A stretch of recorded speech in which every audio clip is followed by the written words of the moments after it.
So we're on week 4. Hopefully by week 20 we got this like all. Yeah.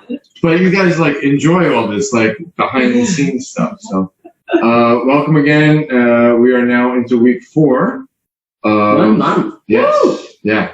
What's in your bag for this week for the Whispering Orchards Farm and CSA?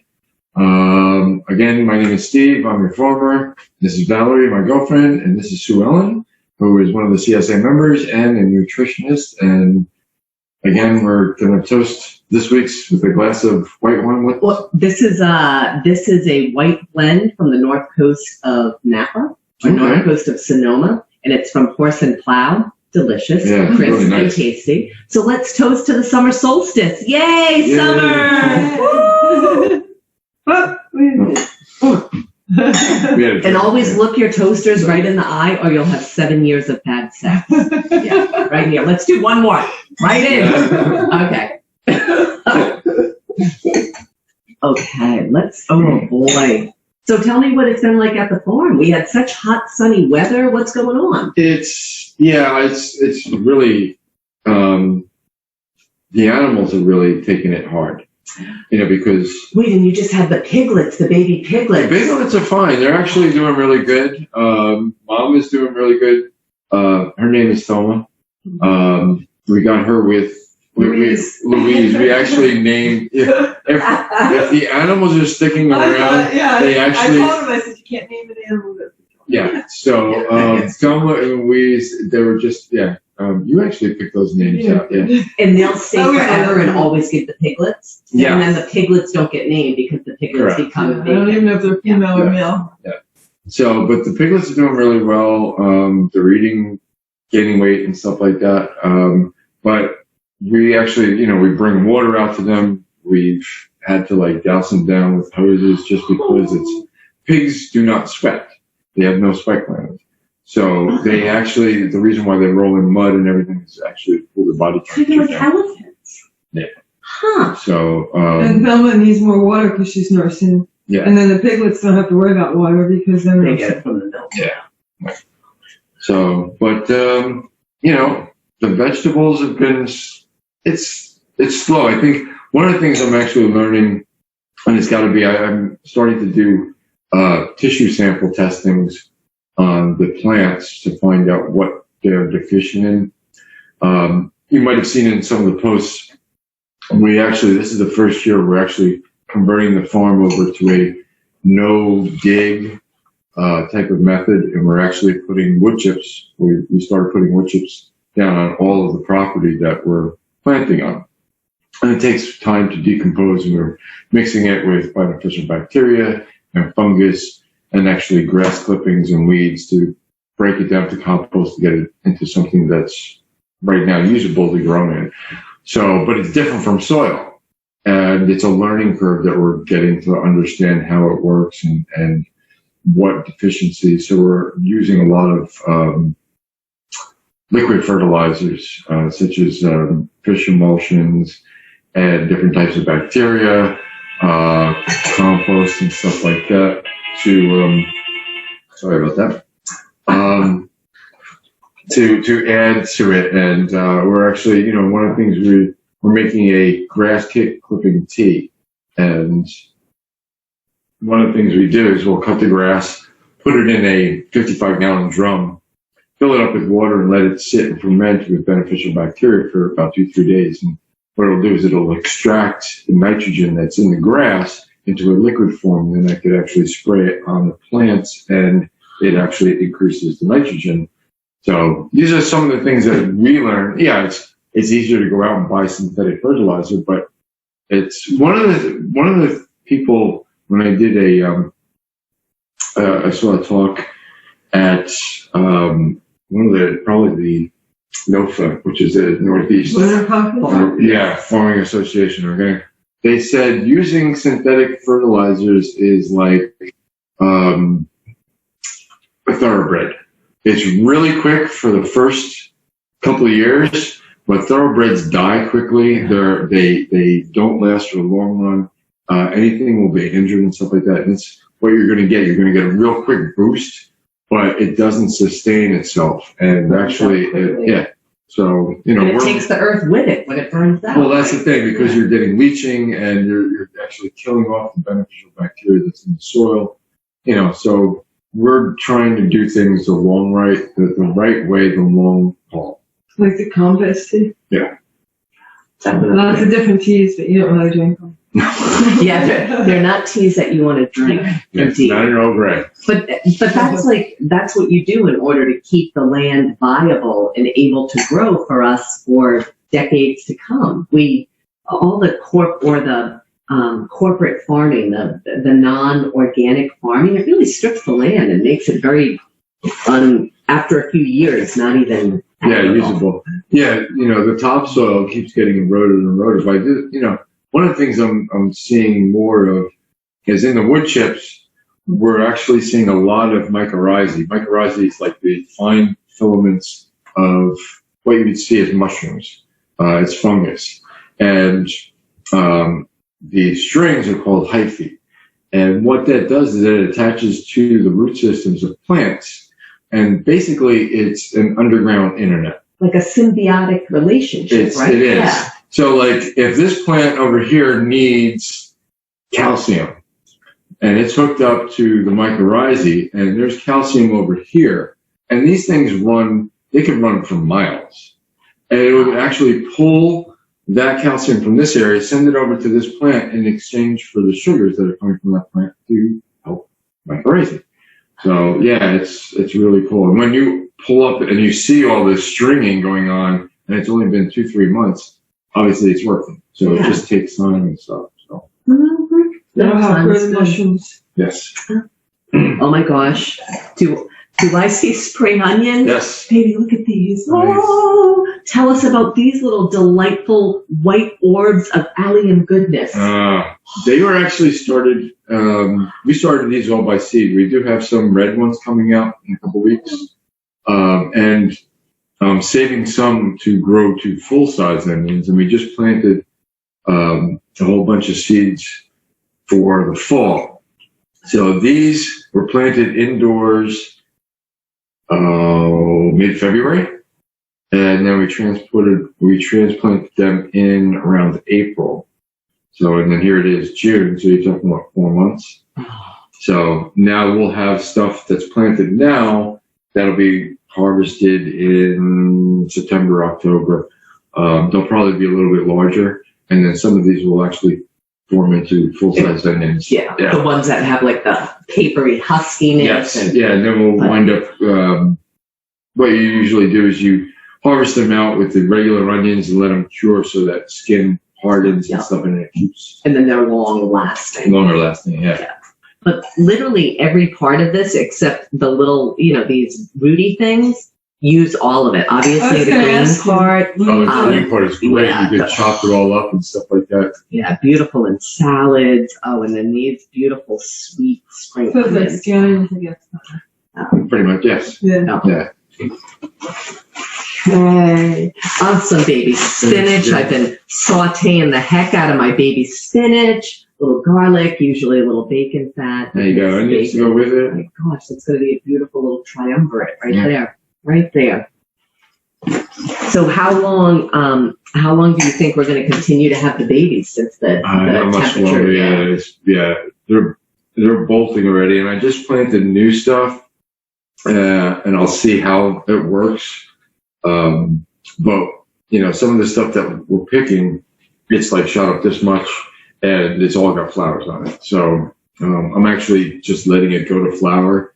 I'll save the seeds for the fall and see if for next year. But certain things we're going to try again with the fall. This warm weather came on so quickly that things like broccoli and stuff like that, it just went straight to flower, and it wasn't even worth. Is this butter crunch? We got 2 different types today. Yes. Oh yeah, this one is much straighter and less red on it. Yeah, this is more of a, that's your romaine style. Oh yeah. Yes. And then we got your butter crunch too. So we got 2 different types of lettuce this week. And tomorrow night for Meatless Monday, we're doing shiitake lettuce cups. So you take shiitake mushrooms, slice them, saute them with Asian flavors, and then serve them using one of these two beautiful lettuces as a cup. Mm-hmm. Oh, I see so many herbs. Oh, we got some of the hardy herbs. Rosemary, thyme, and sage. Oh, yeah. Oh, my gosh. Look at those. Beautiful. Yeah, you were almost saying there was this, like a, The song. yeah. The, Emerson, Lake and No, Palmer. no. Peter Paul. No. No. Wasn't it Garfunkel. Simon and Garfunkel. So many names. I always get them confused. Yeah. Simon and Garfunkel. That's Because all time. That's how I remember the Time is music. for I think that is. I'll remember this song. Yeah. Yeah, this rosemary stuffed in a beautiful Farmer Steve chicken and then roasted. But then also if you, my husband and I were down the shore this weekend. If anyone is a fisherman in the audience, if you can get some whole fish, the little, I don't know, trout things or what's mackerels. If you, sea bass. yeah, sea bass. So if you take a lemon and rosemary and stuff it in the inside of the fish and then grill it, oh, delicious. It's so good. Yeah. I like it when you're making a whole chicken and you can put it inside the skin. So, oh yeah, under the skin. So then you'll see the beautiful tendrils of the rosemary. Yeah, so It delicious. just absorbs. All that good flavor. Yeah, I like even French fries chopped with rosemary and olive oil and black pepper. Why you could actually do, roasted potatoes with it. Yeah, it's. And then Parmesan. We have rosemary, Parmesan, black pepper. Oh yeah, delicious. Pea tendrils, Yes, still. more of them. Oh wow, yes. Yeah, they're now coming out more, so obviously it's a bigger bag this week. So you snip the tops of your pea tendrils, but then you'll still have peas later on. So, excuse me. So, it's growing up. I don't cut it all the way down to the base.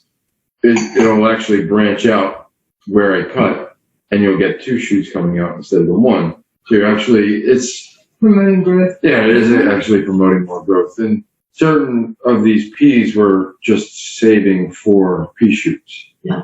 And then we'll let it go to pods later on and stuff. So. What do you use them for salad? Like a salad or? Always salad. We did something on Saturday. We had people over, and I had some of the arugula, and then I just chopped up some of these and put them in, and we did a little bit of cheese, a little bit of balsamic, a little bit of olive oil. Very simple.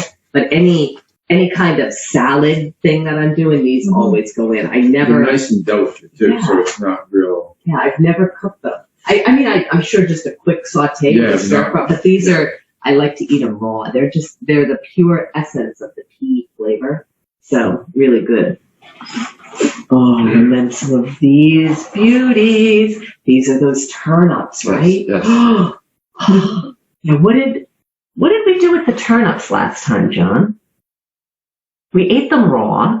Oh, Yeah, it was on the salad, the chicken salad. Okay. Yeah, so we just had poached With the chicken poached and chicken, a big. And you had them raw? Yeah. on salad? Oh my gosh, they were so sweet and so Can you do good. anything with the leaves? I did not do anything with the leaves this You time. could probably saute them. They're probably too firm to eat raw, but the same way that we did the beet leaves, saute them with a little bit of beet leaves. olive oil, garlic, onions, and then throw a little balsamic vinegar in if you want. Kind of bleak. And we had it with zucchini, with the spaghetti zucchini. Yeah. Zoodles. Yeah. Yeah, I love the zoodle. Oh, yummy. Oh, is this parsley? No. No, chervil. No. No. I don't even. Cilantro. It's cilantro. Oh my gosh, but it's so. Look at how frilly it is compared to supermarket cilantro. Well, and it's about to go to seed. So you see the finer leaves are on the top, which is really nice, but it's going to turn into coriander. Yeah. That's what coriander is actually the seed that comes from cilantro.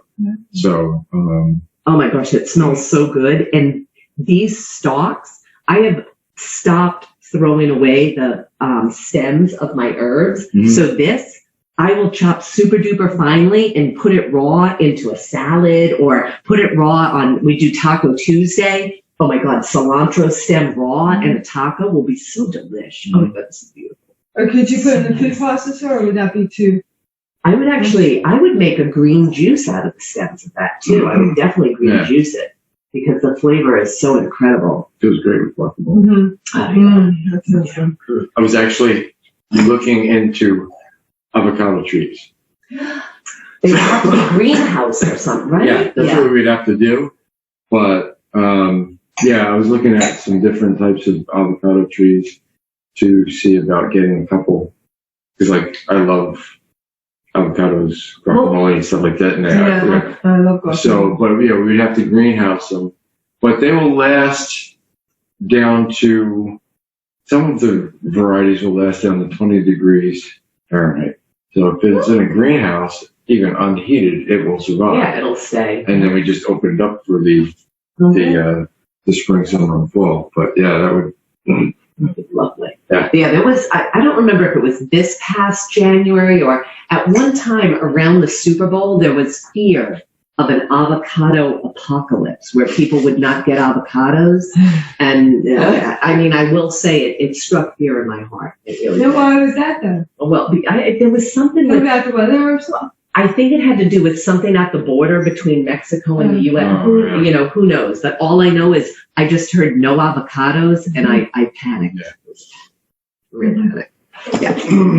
And then, of course, Radishes, radishes, delicious, shaved raw and salads, chopped. Then we I gotta look at cooking that. them with butter. Yeah, there's gotta be a roasted. I want to put up a recipe for roasted radishes. I think I have Dory Greenspan, who's a cookbook author, and she does a lot of French type, because the French love their radishes with butter, and I'm pretty sure she has a roasty, buttery radish recipe. So I'll look for it and then I'll put it up.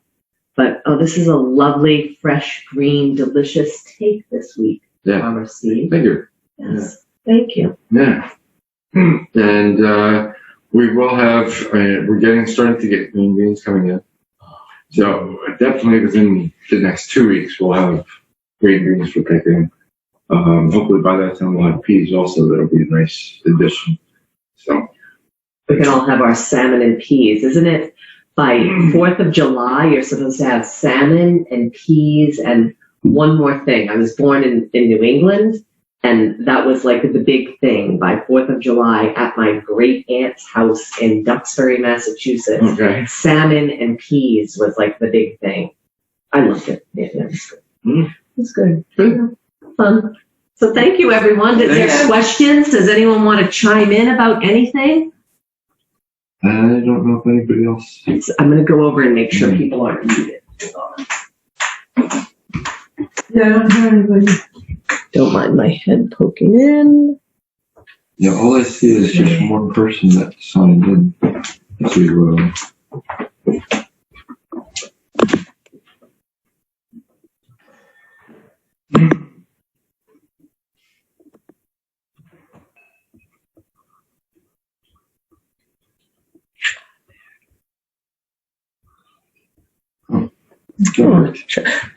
Okay, then. We're All right. done. Well, Thanks, thanks, everyone. Have a great night, and we will be dropping off product to you guys next week. Oh, I know a lot of you guys have been leaving the bags outdoors, so when we drop off your fresh produce for that week, you can pick up the old bags. But if you, we'll send out an email also. But if you've forgotten, just put the bags that you have off to the side, next to the door, so we can pick those up when we drop off your produce. So, all right, thanks. Have a great week. Bye. And we'll see you during the weekend when we're dropping off the product. Thanks. Bye-bye. Bye.